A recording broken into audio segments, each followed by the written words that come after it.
नमस्कार दोस्तों, मैं गौरव स्वागत करता हूं आप सबका आपके अपने परिवार स्वाध्याय श्री में। आशा करता हूं कि आप लोग अच्छे होंगे और अपनी पढ़ाई पर ध्यान दीजिए, सबसे ज़्यादा ज़रूरी है। ठीक है।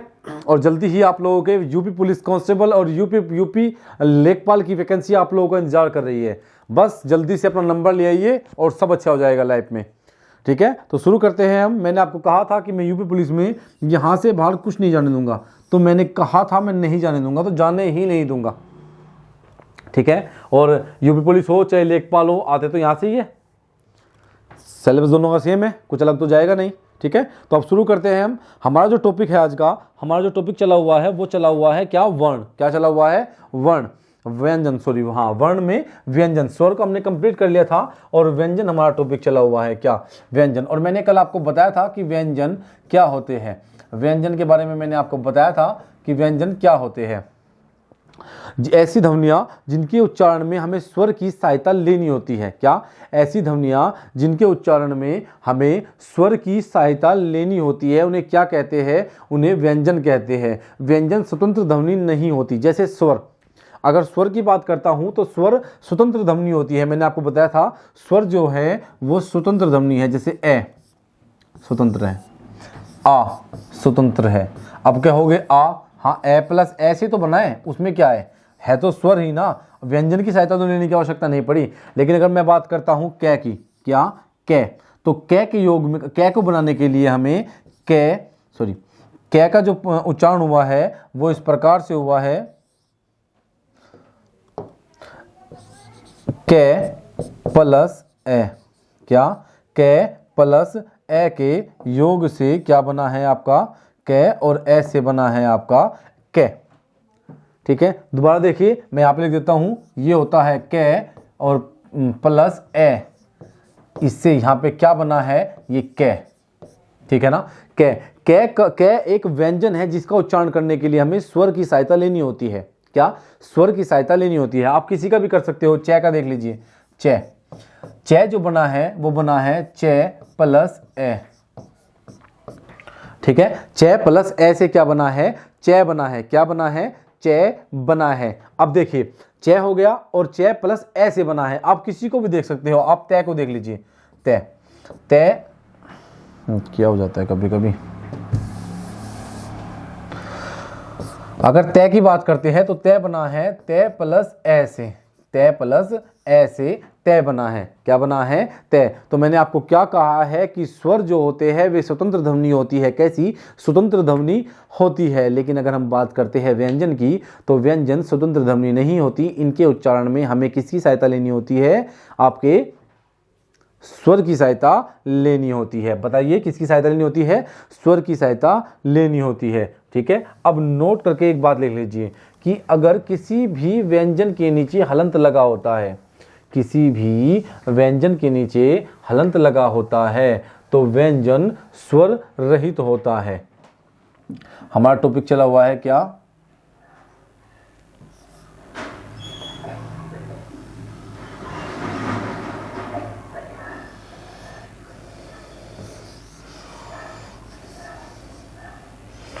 ठीक है, ये एक्सपेरिमेंट करके देख रहे थे सर, ना? ठीक है, व्यंजन।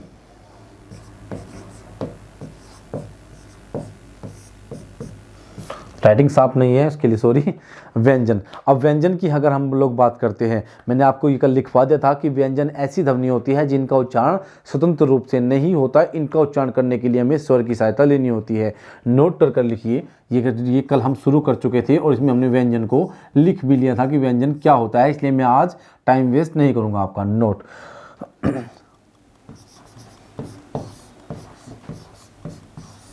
किसी भी व्यंजन के नीचे, किसी भी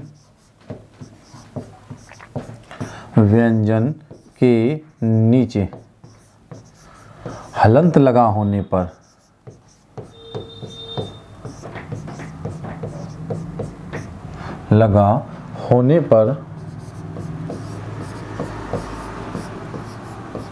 व्यंजन स्वर रहित होता है।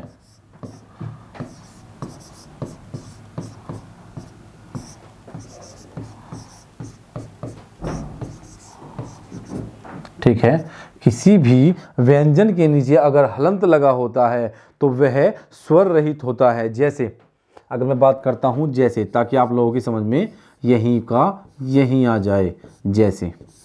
ठीक है, अब देखिए अगर मैं आपको एग्जाम्पल की बात करता हूँ तो एग्जाम्पल आपका होगा क्या? एग्जाम्पल होगा कामना। क्या होगा? हम एग्जाम्पल देखेंगे कामना।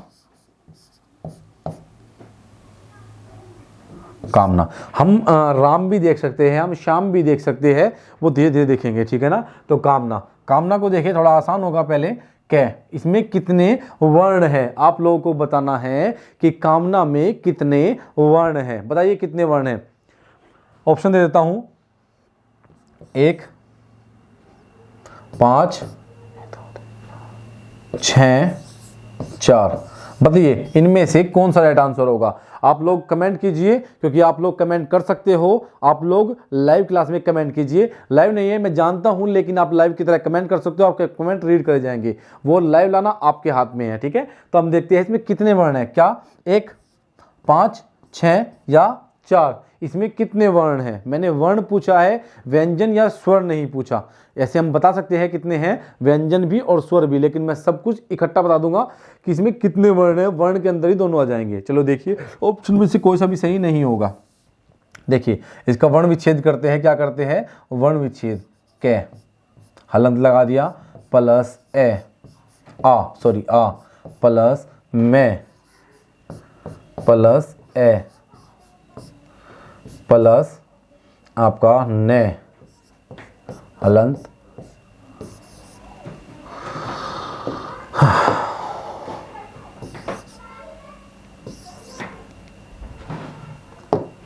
ठीक है, शायद वहां पे दिखाई नहीं देगा। यहां से लिख देता हूं, कै प्लस आ प्लस मैं प्लस ए प्लस ने, हलंत लगा देते हैं, प्लस आ। 1, 2, 3, 4, 5, 6। तो कितने हुए?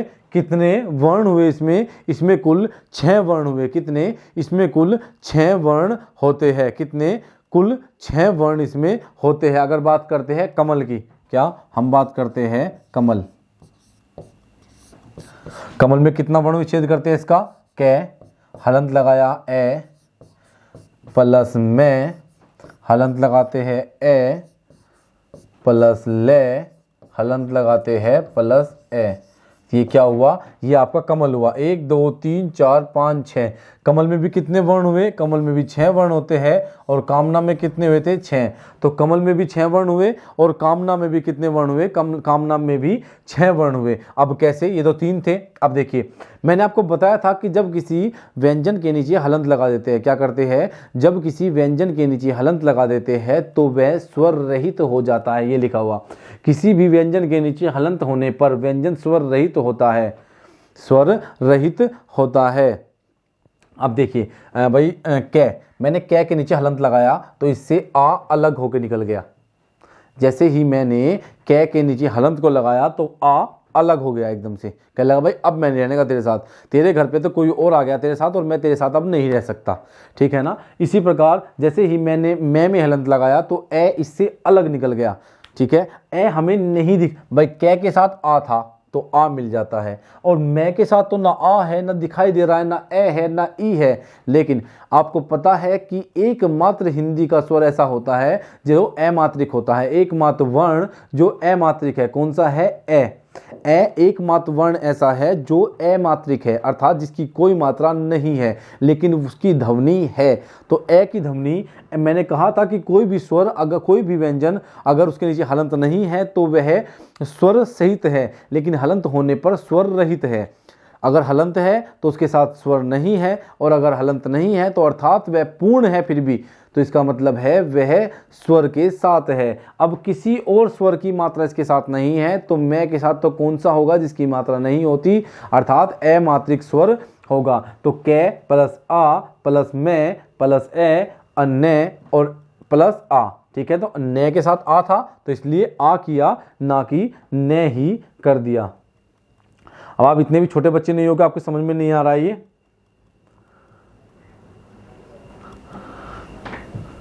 ठीक है, तो ये आपकी समझ में तो आ ही गया होगा। भाई कै के साथ आ की मात्रा थी तो हमने कै के साथ आ को लिया। कै पे हलंत लिया, आ को अलग निकाल दिया। मैं के साथ कोई भी स्वर नहीं दिखाई दे रहा था, इसका मतलब यह पूर्ण है, हलंत भी नहीं है, तो इसका मतलब है इसमें आपका क्या है, इसमें आपका मैं के साथ ए है कहीं ना कहीं, तो मैं के साथ हलंत दिया तो ए अलग हो गया। न के साथ वैसे भी आ की मात्रा है तो हलंत लगाने पर आ अलग हो जाता है। कमल में किसी की भी मात्रा दिखाई नहीं दे रही लेकिन सब पूर्ण है, तो इसका मतलब सब के साथ ए की ध्वनि थी तो ए अलग हो गया हलंत लगते ही। तो ये समझ में आया आपकी?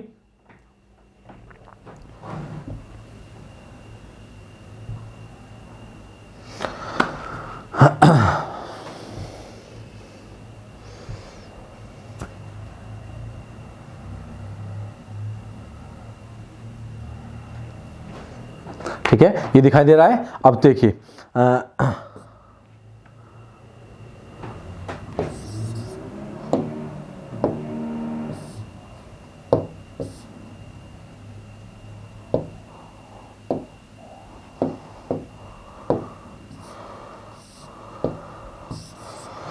ठीक है, इनमें से कौन सा पेन आप लोगों को अच्छे से दिखाई दे रहा है? ठीक है, ये वाला रखते हैं, ग्रीन वाला। ठीक है, ठीक है, ग्रीन से ही हो जाएगा ये भी, तो इस पर ग्रीन दिखाई भी नहीं देगा। अगर मैं रेड कर लेता हूं तो भी दिक्कत है। ठीक है, ब्लैक दिखाई दे जाएगा इस पर अच्छे से, ब्लैक से कोई दिक्कत नहीं होगी। अब देखिए हम थे कहां पर, आपके कुछ एग्जाम्पल बता रहा था जिसे मैं कृष्ण बताऊं। क्या? कृष्ण, ये एक शब्द है। ठीक है, कृष्ण।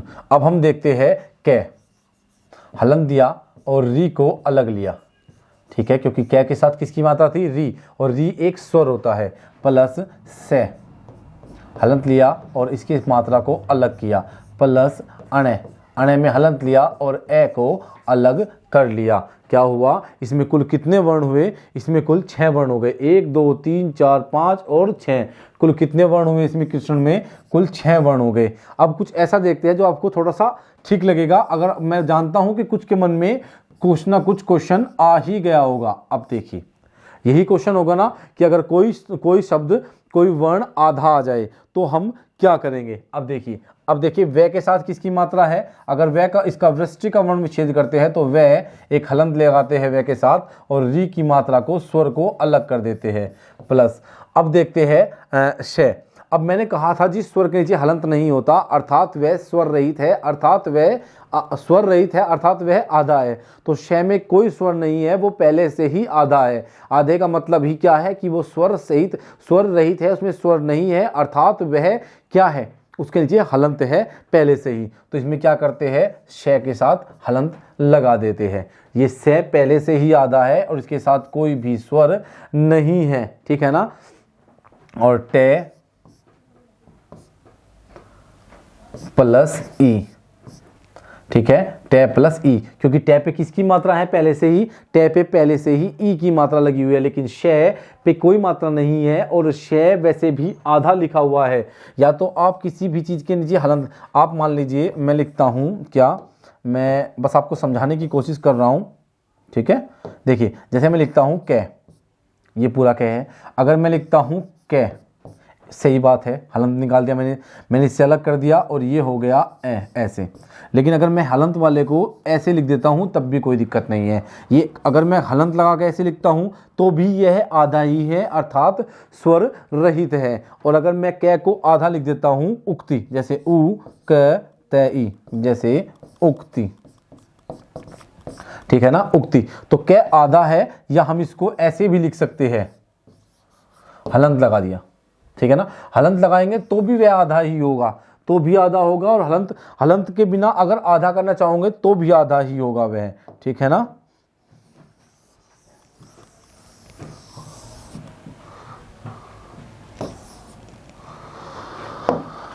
ठीक है, वे ये हो गए कितने? इसमें कितने वर्ण हुए? इसमें कुल 5 वर्ण हो जाते हैं। कुल कितने वर्ण हुए इसमें कुल 5 वर्ण हो जाते हैं। तो आई होप ये आपको समझ में आ गया होगा। मैं इसको रब कर दूं या नहीं? चलो रब नहीं करता हूं, पेज की कोई कमी नहीं है, आप लोग अगर चाहोगे तो दोबारा भी मैं इसको दिखा दूंगा। ठीक है ना? ठीक है, कुल कितने वर्ण होते हैं इसमें? 5। मैं रब अगला नेक्स्ट पेज ले लेता हूं, उससे कोई दिक्कत नहीं है। सेम कलर में रख लेते हैं इसको।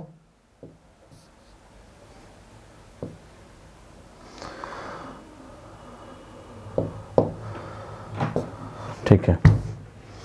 अब देखिए, अब जो हमारा चला हुआ है, जो हमारा टॉपिक है, उसको हम आगे शुरू करते हैं, क्योंकि हमारा वर्ण चला हुआ है और वर्ण को हम अच्छे से करने की कोशिश करते हैं। आज मैंने लाइटिंग थोड़ी कम की है यहाँ पे, ताकि बोर्ड पर अच्छे दिखाई दे, और मैं थोड़ा सा ब्लैक दिखाऊंगा, कोई भी दिक्कत नहीं, चल जाएगा।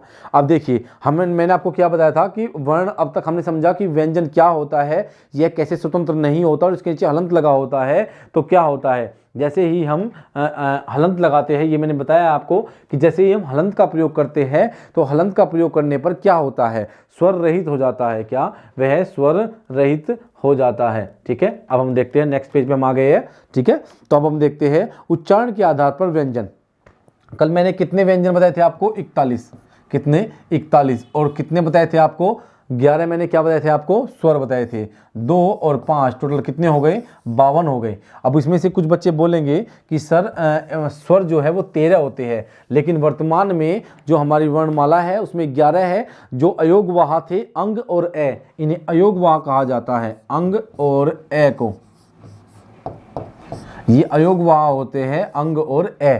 ठीक है, तो इन्हें अयोगवाह कहा जाता है, ये अलग रखे जाते हैं। ये स्वर न व्यंजन किसी में भी गिनती नहीं की जाती इनकी। ठीक है, तो अब हम देखते हैं उच्चारण के आधार पर व्यंजन के प्रकार। उच्चारण के आधार पर व्यंजन के प्रकार।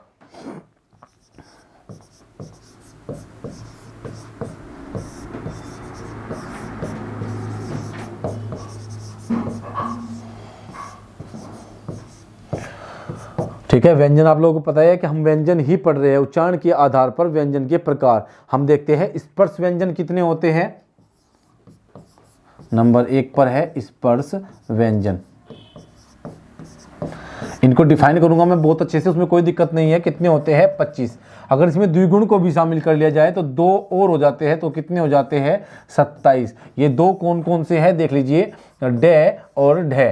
कितने? डे और ढे कितने होते हैं? 27 हो जाते हैं। अगर इसमें 2 को शामिल कर लिया जाए, उपक्षिप्त व्यंजन को भी शामिल कर लिया जाए, क्या होते हैं? डे और ढे को भी इसमें शामिल कर लिया जाए तो कितने हो जाते हैं? 27 हो जाते हैं। वैसे 25 होते हैं स्पर्श व्यंजन, और डे ढे को शामिल कर लिया जाए अर्थात उत्क्षिप्त को भी शामिल कर लिया जाए तो कितने हो जाते हैं? 27 हो जाते हैं। ठीक है, अब देखते हैं अंतस्थ व्यंजन।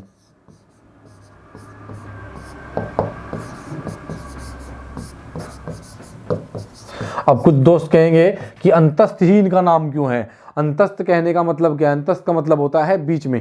अंतस्थ का अर्थ ही होता है बीच में। इसको डिफाइन करूंगा मैं अलग अलग सबको। ठीक है, तो अंतस्थ व्यंजन कितने होते हैं? 4 होते हैं। ये रे ले वे 4। अब नंबर 3 पर देखते हैं आपका क्या? स्पर्श व्यंजन, अंतस्थ व्यंजन, उष्ण व्यंजन।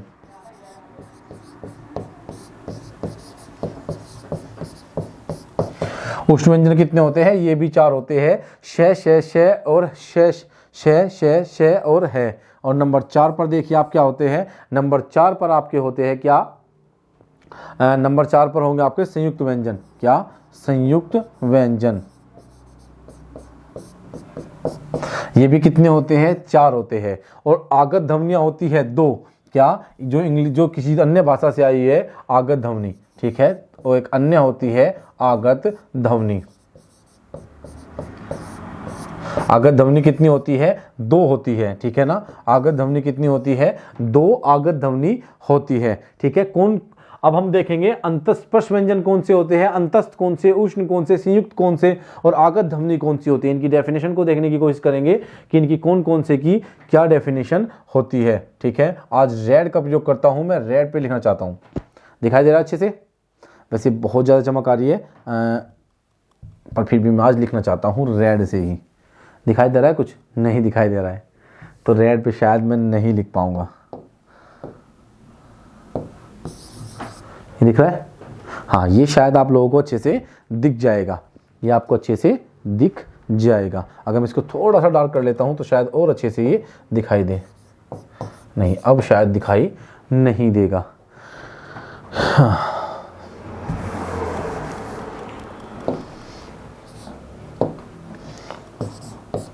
ये बताइए आप लोगों को दिख रहा है? क्या लिख रहा है?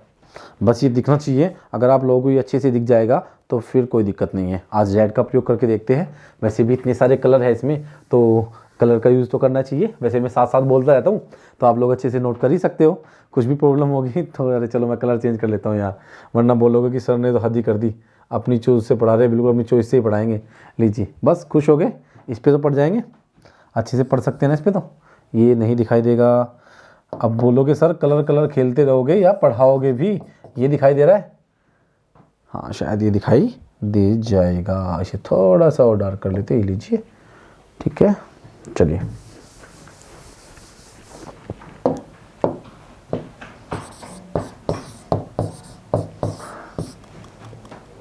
ठीक है, चलिए थोड़ा सा मुझे भी आज मस्ती आ रही है कि कलर चेंज करके देखता हूँ, इतने सारे कलर इसमें है पहले से ही।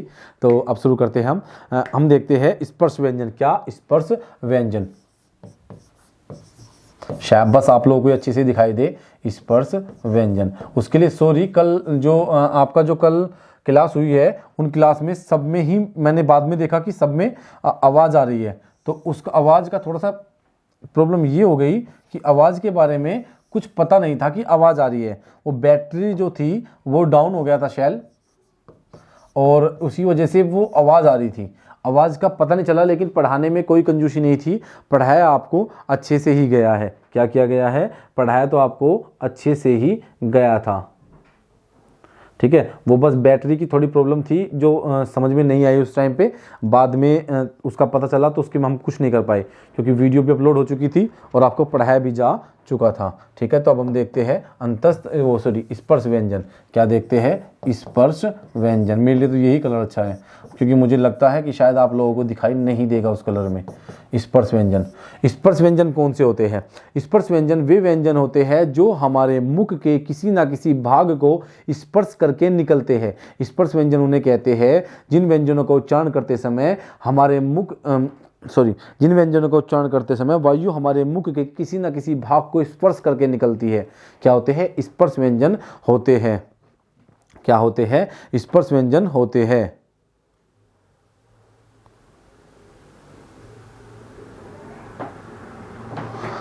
चलिए स्पर्श व्यंजन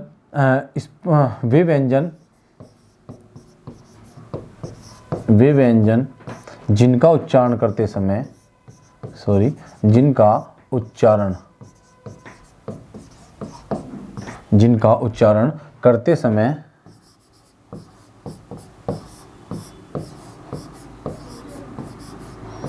समय वायु मुख के किसी न किसी भाग को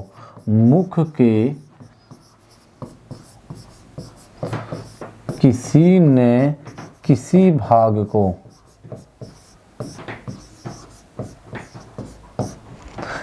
न किसी भाग को स्पर्श करती है। क्या करती है? स्पर्श करती है।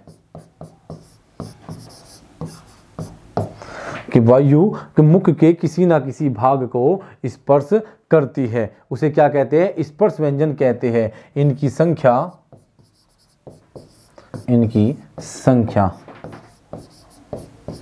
25 होती है। इनकी संख्या 25 होती है। ये कै से लेकर मैं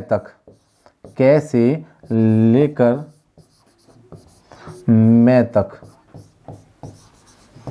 कुल 25 होते हैं। यदि इसमें द्विगुण को भी शामिल कर लिया जाए,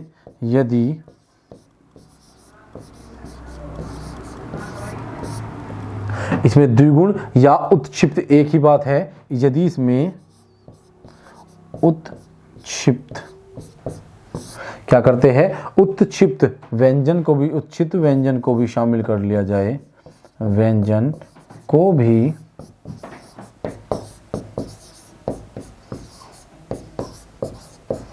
शामिल कर लेते हैं।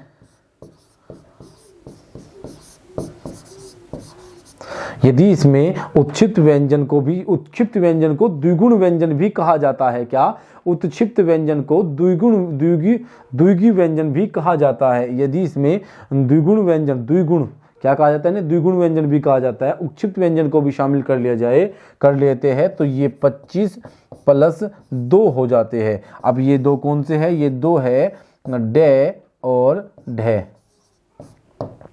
तो कितने हो जाते हैं, ये 27 हो जाते हैं। कितने हो जाते हैं, ये 27 हो जाते हैं। कितने हो गए, 27 हो गए। 25 + 2 डे और डे को भी इसमें शामिल कर लिया जाता है, तो ये कितने हो जाते हैं, ये 25 हो जाते हैं।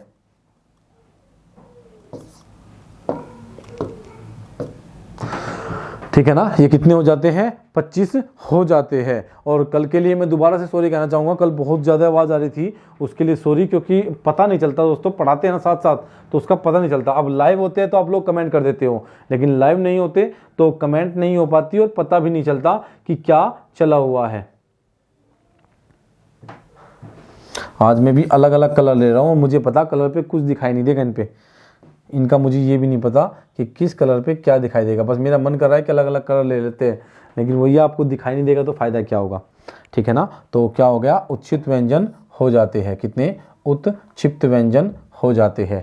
ठीक है, तो अब हम देखते हैं आपका, इससे आगे हम देखते हैं कैसे लेकर मैं तक कितने हुए, 25 हो गए। कितने, 25 + 2 होते हैं। 25 कैसे, मैं तक और 2 को शामिल कर लेते हैं, जो उत्क्षिप्त या द्विगुण व्यंजन होते हैं, डे और ढे, डे और ढे। तो कितने हो जाते हैं, आपका 27 हो जाते हैं।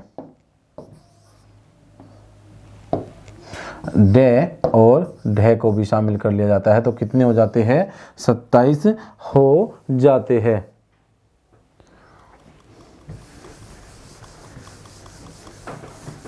मुझे लगा ये भी गुस्से में आ गया कि इतनी तेजी से नीचे लेके गया मुझे। ठीक है, तो 27 हो जाते हैं। अब हम देखते हैं इससे आगे, हमने क्या देखा, स्पर्श व्यंजन। ठीक है, हमारा कंप्लीट होता है स्पर्श व्यंजन। अब हम देखते हैं अंतस्थ व्यंजन को।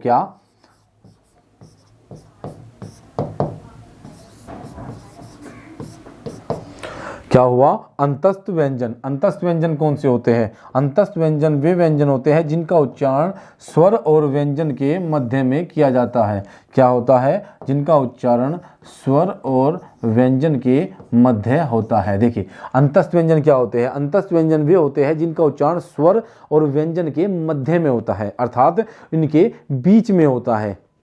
ना इन्हें स्वर में रखा जाता, ना इन्हें व्यंजन में रखा जाता। ऐसा क्यों है, क्योंकि अगर हम कै का उच्चारण करते हैं तो कै का उच्चारण कहाँ से होता है, कै, कै कंठ से होता है। कहाँ से होता है, कंठ से होता है। अगर हम चे का उच्चारण करते हैं, चे, चे तालु से होता है। अगर हम तय का उच्चारण करते हैं, कहते तालु से होता है, कहते में दे दंते, तो तय का उच्चारण कहाँ से होता है, दंते से होता है। तय, तय का जो उच्चारण होता है वो कहाँ से होता है, दंते से होता है। और पै का उच्चारण कहाँ से होता है, ओष्ठ्य से होता है। लेकिन प्योर ओष्ठ्य से होगा भाई, पे, पे, फे, बे, ते, थे, दे। तो इन सब का उच्चारण कहाँ से होता है, इन सब का उच्चारण आपका किसी मूल स्थान से होता है, किसी एक मूल स्थान से होता है। कन्फर्म, ये समझ में आया भाई। कै का उच्चारण कंठे से होता है, तो हमारी जो ध्वनि है वो कंठे पे ही असर डालती है, कंठे पे ही कंपन होती है। कै, खे, गे, घे, डे। तो इसमें सभी का उच्चारण जितने भी है किसी एक मूल स्थान से होता है। लेकिन अंतस्थ व्यंजन जो होते हैं इनका मतलब ही बीच में होता है, इन्हें दोनों के बीच में रखा जाता है। इनका उच्चारण किसी विशेष स्थान से नहीं होता, इनका उच्चारण मुख के किसी विशेष स्थान से नहीं होता। वायु हर बार किसी ना किसी स्थान से टकराती है या जीभ किसी स्थान को टच करती है, लेकिन पूर्ण रूप से उसको टच नहीं करती। इन सभी के संयोग से इनका उच्चारण होता है। जैसे ये बताइए, ये का उच्चारण स्थान क्या है, ये इसे अर्ध स्वर भी कहते हैं। ये और वे को अर्ध स्वर इसलिए कहा जाता है। ये रे, रे, रे, रे में हमारी जीभ तालु पे जाती है, लेकिन क्या वो टच करती है, अच्छे से नहीं करती, बस छू के निकल जाती है हल्की सी। ये रे, ले, वे होठ का उपयोग होता है वे, लेकिन पूर्ण रूप से होठ नहीं मिलते, पे, फे मिलते हैं, बिल्कुल एकदम से सट जाते हैं। लेकिन यहाँ पर आपका किसी एक मूल स्थान से इनका उच्चारण नहीं होता अंतस्थ व्यंजन का। तो अंतस्थ व्यंजन को हम कल देखेंगे अच्छे से। अगर आपको अच्छी लगी है क्लास तो लाइक करिए, शेयर करिए और सब्सक्राइब करिए। आपका शुक्रिया, आपने क्लास ली, बहुत बहुत धन्यवाद। बस लाइक कर दीजिए, शेयर कर दीजिए, जितना हो सकता है दूर दूर तक पहुंचाइए, ताकि आप लोगों का परिवार बड़ा हो जाए। हम चाहते हैं आप लोगों को वो सब कुछ देना जो पेड़ आप लोगों को मिलता है, वो फ्री आप लोगों को देना। तो आज के लिए इतना ही रखेंगे। धन्यवाद दोस्तों।